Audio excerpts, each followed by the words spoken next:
Hello everyone, welcome to news for competition. Now ये set number 8 है और इसमें जीएस का सवाल 41 से शुरू हो रहा है। पहले हम लोग इसको देखने वाले हैं। इससे पहले का सेट भी अपलोडेड है तो आप लोग उसको ज़रूर देख लीजिएगा। क्वेश्चन नंबर 41 है कि भारतीय राष्ट्रीय कांग्रेस का पहला असहयोग आंदोलन अंग्रेज़ों के खिलाफ कब शुरू हुआ था? तो ये शुरू हुआ था 1920 में।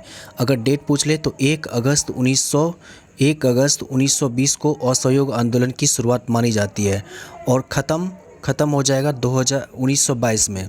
चौरी चौरा कांड हुआ था 1922 में। इस कारण इस आंदोलन को स्थगित करना पड़ा था गांधी जी के नेतृत्व में और इसी के कारण से गांधी जी को जेल भी जाना पड़ा था। 6 साल की सज़ा हुई थी, ध्यान रखिएगा। महात्मा गांधी जब द्वितीय गोलमेज सम्मेलन में भाग लेने लंदन गए थे तो कहाँ ठहरे थे? ये ठहरे थे किंग्सले हॉल में। कहाँ ठहरे थे? किंग्सले हॉल में। द्वितीय गोलमेज सम्मेलन 1931 में। 3 गोलमेज सम्मेलन हुआ जिसमें गांधी जी मात्र एक में पार्टिसिपेट किए थे। आज़ाद हिंद फौज दिवस किस तिथि को मनाया गया था? तो ये मनाया गया था 12 नवंबर 1945 को। 12 नवंबर 1945 को मनाया गया था आज़ाद हिंद फौज दिवस। Very important. नेक्स्ट क्वेश्चन है, ब्रिटिश काल में किस एक्ट में विद्वान भारतीयों को बढ़ावा देने तथा देश में आधुनिक विज्ञान के ज्ञान को प्रोत्साहित करने के सिद्धांत को शामिल किया गया? इनमें से किस एक्ट के तहत? तो ये एक्ट पूछा जा रहा है तो ये हो जाएगा 1813 ईस्वी का चार्टर एक्ट। 1813 ईस्वी का चार्टर एक्ट के द्वारा। ऐसे 1833 में भी चार्टर एक्ट हुआ था लेकिन विद्वान से संबंधित 1813 का चार्टर एक्ट हो जाएगा और 1813 के चार्टर एक्ट के द्वारा ही कंपनी कि भारत में व्यापार के एक अधिकार को समाप्त कर दिया गया। कंपनी जो एक अधिकार था वो 1813 के चार्टर एक्ट के तहत ख़त्म कर दिया गया। 1833 का चार्टर एक्ट के अनुसार प्रथम विधि आयोग की गठन किया गया 1834 में लॉर्ड मैकाले के द्वारा। तो थोड़ा इसको भी ध्यान रखिएगा आप लोग। क्वेश्चन नंबर 45 है, निम्न में से किसे अखिल भारतीय सेवाओं का जनक कहा जाता है? तो ये कहा जाता है सरदार वल्लभ भाई पटेल को।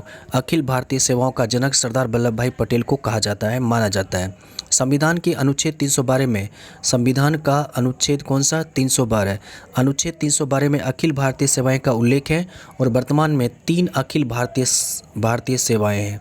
वर्तमान में अखिल भारतीय सेवाओं 3 है जो संविधान में 312 अनुच्छेद में उल्लेख है।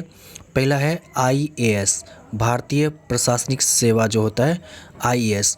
दूसरा है IPS, IAS IPS सभी जानते हैं। और एक होता है IFS, भारतीय वन सेवा। ठीक है, तो 3 प्रकार की अखिल भारतीय सेवाएं संविधान में वर्णित है। नेक्स्ट है, पूर्वी घाट और पश्चिमी घाट निम्न से किन पहाड़ियों में आपस में मिलते हैं? तो ये नीलगिरी की पहाड़ी में आपस में मिलते हैं, पूर्वी घाट और पश्चिमी घाट। बहुत रिपीटेड क्वेश्चन है पूर्वी घाट और पश्चिमी घाट से रिलेटेड।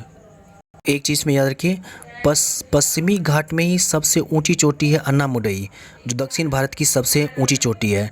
जबकि डोडा बेटा जो है ये दूसरी सबसे ऊंची चोटी है, लगभग सेम ऊंचाई है, आसपास में है। कपास की कृषि के लिए कौन सी मृदा सर्वाधिक उपयुक्त मानी जाती है? तो काली मृदा मानी जाती है कपास की खेती के लिए सर्वाधिक उपयुक्त। काली मृदा को रेगुर मृदा भी कहते हैं। नेक्स्ट, निम्नलिखित चट्टानों में से किन चट्टानों में संस्तरों या परतों में खनिजों का निक्षेपण या संचयन होता है? ये होता है अवसादी चट्टानों में।